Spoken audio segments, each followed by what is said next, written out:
We have all heard the popular New Age mantra, follow your heart. But perhaps the idea of following your heart needs a second thought. Does following your heart really take you to where you need to go? Or is it a dangerous path that should be avoided at all costs? Stay with me until the end of the video to find out why I personally think that following your heart is not always a good idea. My dear ladies and gentlemen, if you are interested in learning about mysticism and spirituality and want to find out how you can become more enlightened, more confident in your decisions, and more in tune with reality, all the while being less distracted by nonsense, then you have come to the right place. My name is Leila Oresme and I am here to guide you.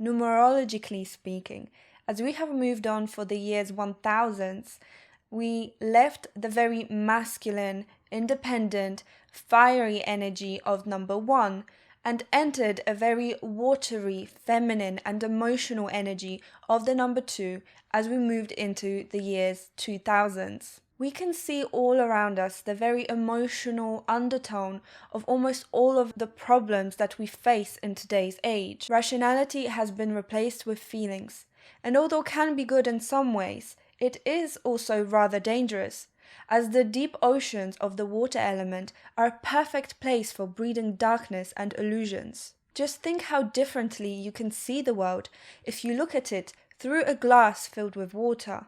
Perhaps this transition into number 2 is responsible for the rising popularity of the follow your heart mantra.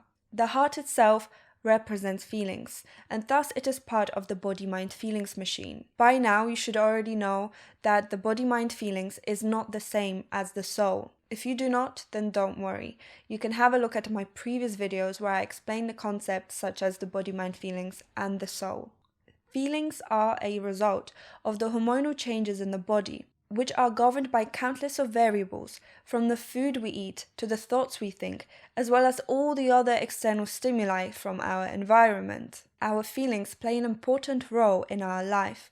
However, if we wish to lead with the soul, we must gain control of all of the aspects of the body-mind feelings. Feelings can be very dangerous if left uncontrolled. They can make us see only what we want to see, rather than what really is, and as a consequence can take us into some really dark places. Those who are governed by their emotions are ruled by their urges and primitive desires, which most of the time are only intended for survival. Being in a survival mode means that we are programmed to preserve what already is, rather than take a risk and move into a new territory in order to grow.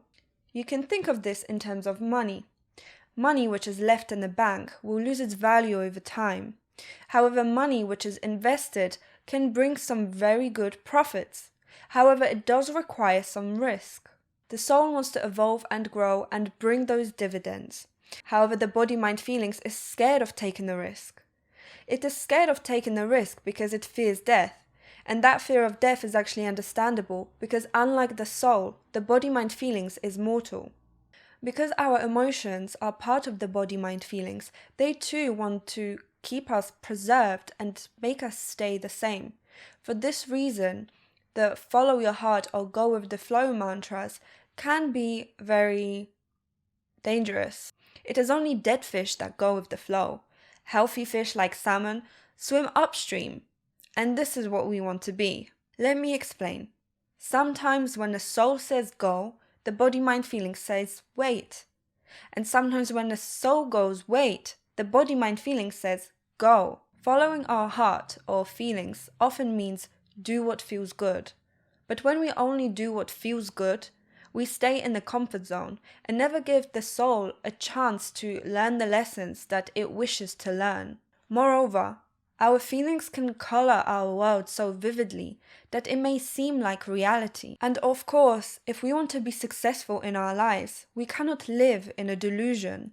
Just like the mind, the feelings are a wonderful servant, but a very cruel master. But this is not to say that we should suppress our feelings. Instead, the goal is to notice them and control them, and even more importantly, to learn how to not react upon them. This will allow us to learn so much more about ourselves. As we gather data throughout the time, we will realize why we do certain things and why we react to certain triggers, and then we will be able to resolve them. Consequently, we will become self-aware individuals that are not ruled by things that we are not aware of. Unfortunately, many people confuse feelings with intuition, which are very different things. Intuition comes from the soul and from God, and thus it can only be channeled when the emotions and the mind are under control. Although intuition is beyond mind and feelings, it does need a channel in order to manifest itself. This is why many people often claim to have a feeling about something, while others claim to see images in their mind. So how can we know the difference between the soul and mere feelings or mind chatter? Many people say that intuition is more of a knowing rather than thinking or feeling. And I think this is probably the most accurate explanation. But because it comes from beyond the realm of the mind and the feelings, it is very hard to actually put it into words. One can only really experience it for himself, which is why practice is the best way to find out for yourself. Everyone who wishes to know the real difference between the voice of the soul and the body-mind feelings will have to commit time to practice concentration and control of the mind and feelings. It is a lengthy process and it does require a lot of commitment, but as always, it is very worth it. So I would really advise you to practice meditation, concentration, as well as learn to be a lot more aware of your own thoughts. The real key is to become self-aware, that we know when we are being emotional.